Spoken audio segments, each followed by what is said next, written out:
واقعات سلطان محمود غزنوی قسط نمبر 6 اپنا اسلامک اسٹوڈیو۔ ناظرین، وہ دور جنگ و جدل کا تھا اور مسلمان آپس میں لڑ رہے تھے اور عیسائی مسلمانوں کو غلام بنانے اور اسلام کو مٹانے کی سر توڑ کوشش کر رہے تھے۔ غریبوں کی قسمت اتنی اچھی تو نہیں ہوتی، مگر اس بچے کو اگر موقع مل جائے تو یہ کسی خطے میں اللہ کی حکمرانی قائم کر دے گا، مگر اسے ایسا موقع نہیں مل سکے گا کیونکہ یہ عدل و انصاف کی باتیں کرتا ہے۔ اسے میں نے کبھی ایسا سبق نہیں دیا تھا۔ قرار الحکم نے جواب دیا کہ میں نے اسے ایسا سبق دیا تھا۔ میں کم علم انسان ہوں اور ایران کے شہنشاہ نوشیروان عادل کی نسل سے ہوں۔ باپ دادا جو مجھے اس دور کی باتیں سنایا کرتے تھے، وہ باتیں میں نے اس بچے کو سکھا دی تھی۔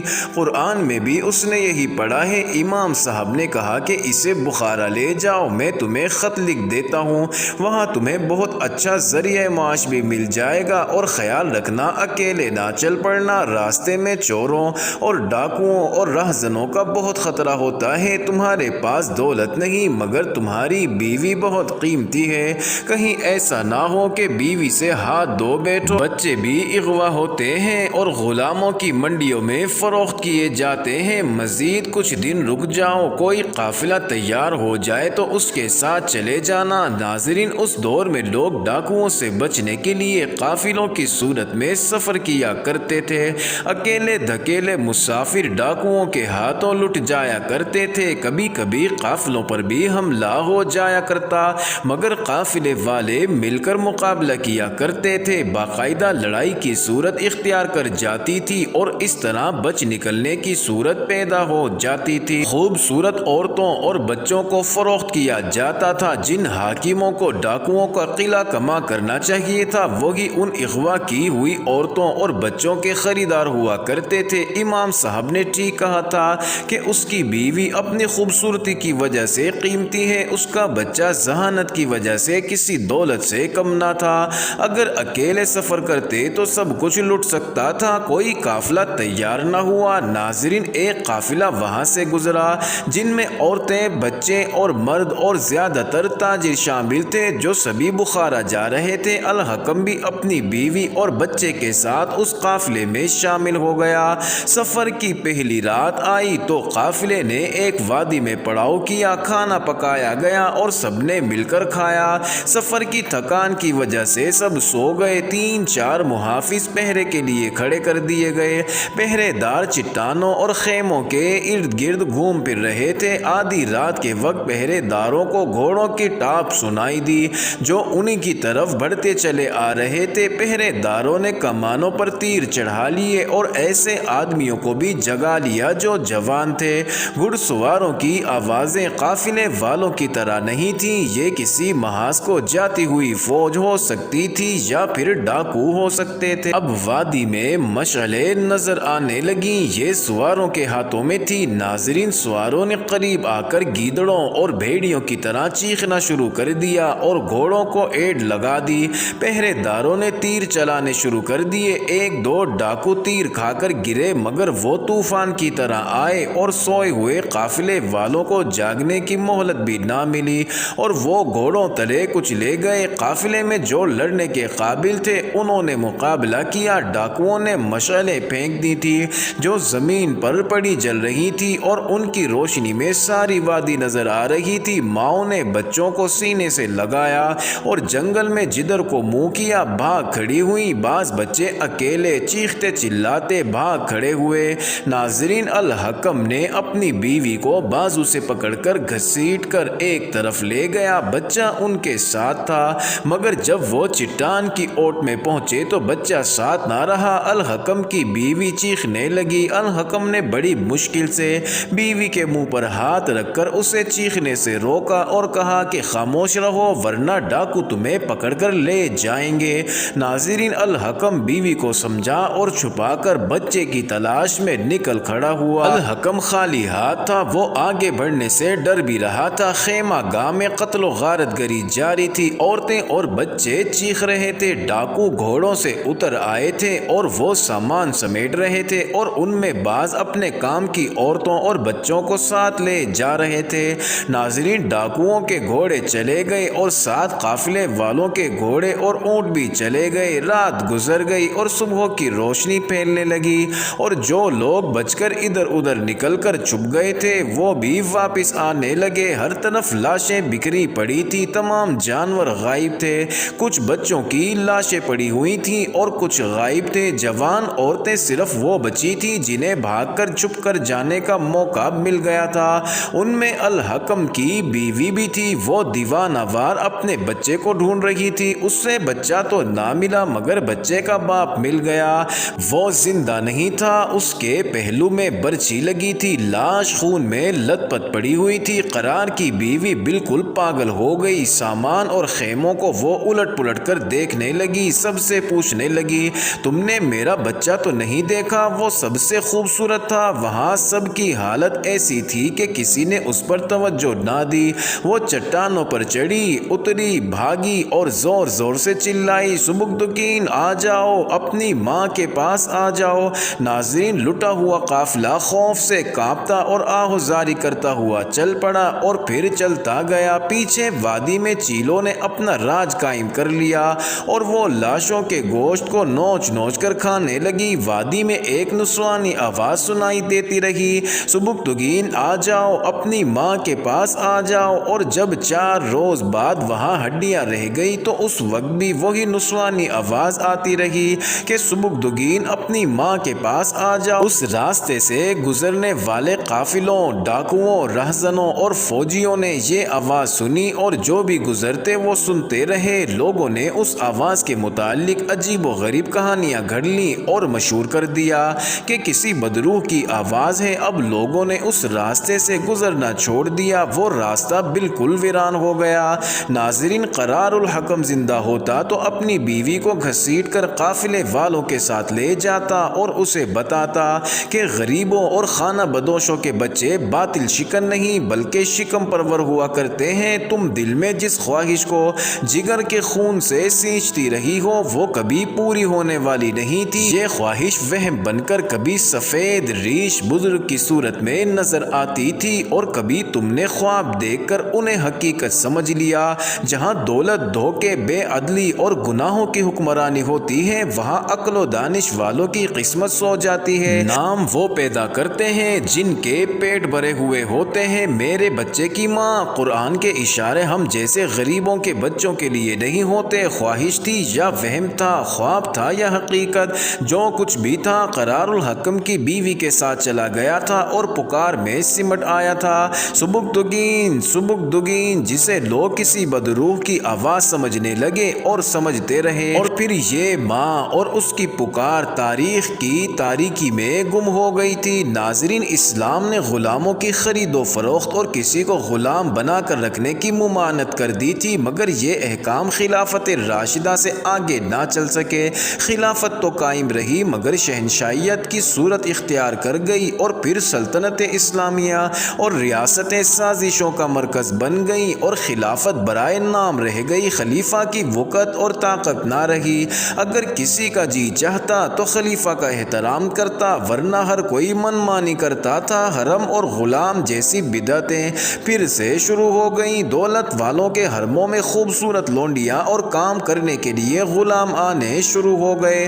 گناہوں کے بجھے ہوئے چراغ پھر جل گئے۔ جس امیر کے پاس لونڈیاں اور غلام جتنے زیادہ ہوتے اس کی شہرت طاقت اتنی زیادہ ہوتی اور اسے اعلیٰ سمجھتے تھے اور وہ اتنا ہی قابل احترام سمجھا جاتا۔ ناظرین، غلامانہ دور چلتا رہا ہے اور چلتا رہے گا۔ یہ بھی انسانوں کا اپنا بنایا ہوا ایک کاروبار ہے جس کی مذہب اسلام میں کوئی گنجائش نہیں، مگر امیر کبیر لوگ مذہب سے بس دور کا ہی تعلق رکھتے ہیں۔ ان کا مقصد صرف اپنی دولت، شہرت اور عزت بڑھانا ہوتا ہے، ان کا انسان یا انسانیت سے کوئی تعلق نہیں ہوتا۔ انسانوں کی خرید و فروخت ایک عالمی مسئلہ تھا، ہے اور رہے گا۔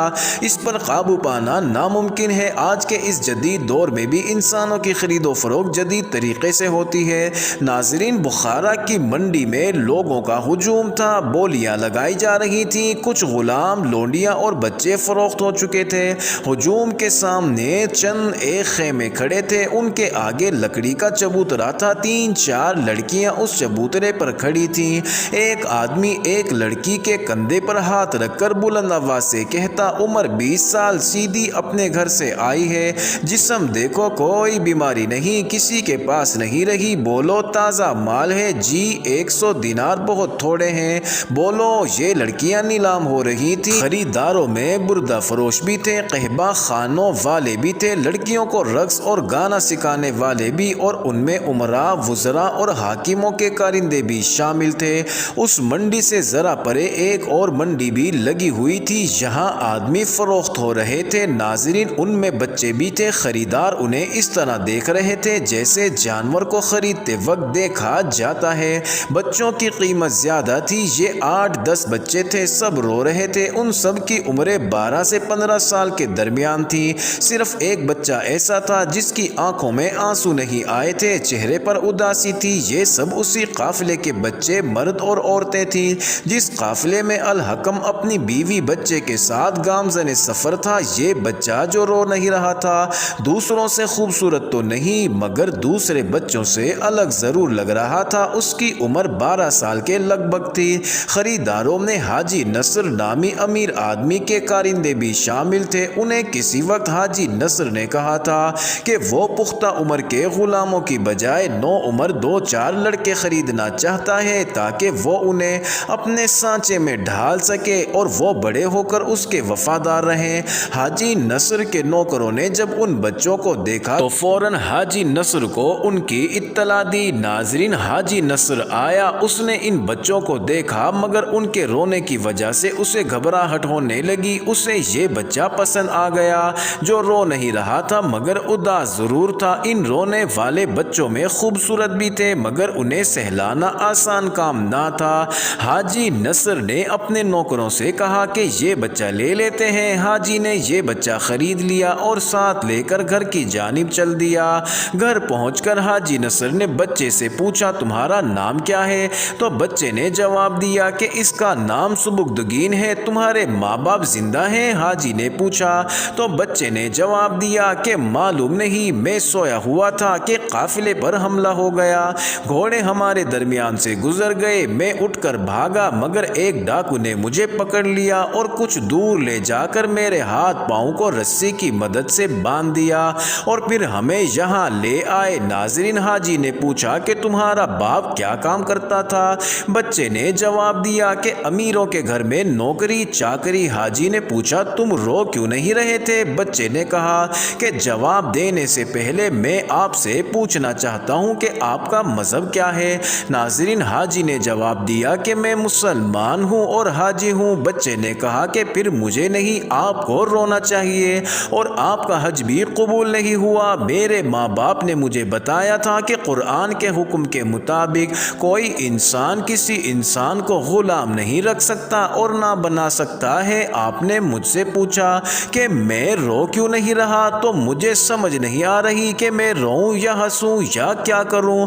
اگر میری عمر آپ کی طرح پختہ ہوتی تو میرے لیے فیصلہ کرنا آسان ہوتا۔ ناظرین، حاجی نصر بدک اٹھا، اسے توقع نہیں تھی کہ اس عمر کا بچہ اتنا پختہ سوال کرے گا اور جواب دے گا۔ حاجی نے پوچھا کہ اسے یہ باتیں کس نے بتائی ہیں؟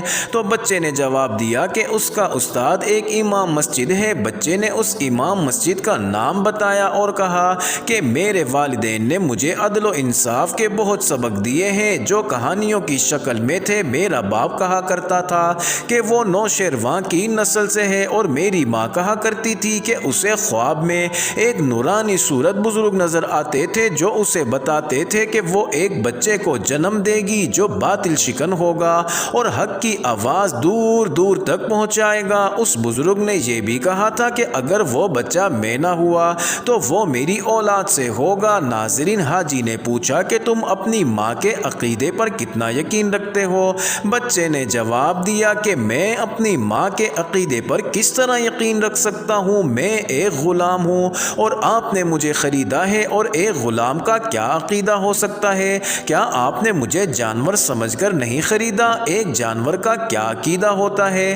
ناظرین، حاجی نصر نے کہا بے شک تم میرے غلام ہو مگر میں تمہیں غلاموں سے بہت اوپر رکھوں گا، تم کوئی کام کر سکتے ہو؟ بچے نے کہا کہ میرے ماں باپ مجھے بخارا لے جا رہے ہیں، امام صاحب نے مجھے کہا کہا تھا کہ وہ مجھے فلاں کی شاگردی میں بٹھا دے۔ ناظرین، حاجی نصر نے کہا کہ میں تمہیں اپنے بچوں کے اتالیق کے ساتھ بٹھا دیتا ہوں، تم اس کے نوکر بھی رہو گے اور اس سے تعلیم بھی حاصل کر سکو گے۔ ناظرین، سبکدگین کی اپنی لکھی ہوئی کتاب پند نامہ میں مختصر لکھا ہے کہ وہ 3 سال تک نخشب میں رہا۔ اس دوران حاجی نصر نخشب سے باہر رہا۔ کتاب الانساب میں کچھ تفصیل ملتی ہے کہ سبکدگین بیمار ہو گیا تو حاجی نصر نے اسے نخشب میں ہی رہنے دیا اور خود غیر حاضر رہا۔ کسی بھی پرانی تحریر سے یہ نہیں ملتا کہ حاجی نصر کا کاروبار کیا تھا، سوائے اس کے کہ وہ ایک امیر کبیر اور اثر و رسوخ والا آدمی تھا۔ سبکدگین جب اتالیق کے پاس گیا تو اس نے سبکدگین کو ایک نوکر سے بڑھ کر کوئی اہمیت نہ دی، لیکن پہلے ہی روز بچے نے اپنی اہمیت جتلا دی۔ ناظرین، اتالیق بے خبر تھا حاجی نصر کے ایک بچے نے قرآن کی ایک آیت غلط پڑھی۔ سبکدگین نے خود بچے کی غلطی کی تصحیح کرنے کی بجائے اتالیق کو بتایا تو اتالیق حیران ہوا کہ یہ بچہ بھی ہے اور نوکر بھی ہے اور یہ قرآن پڑھنے والے کی غلطی پکڑ سکتا ہے۔ ناظرین، اتالیق نے بچے سے پوچھا کہ اس نے قرآن پاک کہاں سے پڑھا ہے۔ سبکدگین نے اتالیق کو اپنی ماں، اپنے باپ اور امام صاحب اور اپنی ساری رویداد سنا دی۔ ناظرین، اتالیق نے اس میں دلچسپی لینی شروع کر دی۔ حاجی نصر اپنے بچوں کو مذہب کی اتنی زیادہ تعلیم نہیں دلوانا چاہتا تھا جتنا کہ وہ انہیں سپاہی بنانا چاہتا تھا۔ بچوں کو گھڑ سواری، تیر اندازی اور نیزہ بازی بھی سکھائی جاتی تھی۔ سبکدگین نے بھی سپہ گری کی تعلیم لینا شروع کر دی۔ معزز ناظرین، یہ انٹرسٹنگ ویڈیو جاری ہے، اگلی ویڈیو قسط نمبر 7 میں دیکھنا مت بھولیے گا۔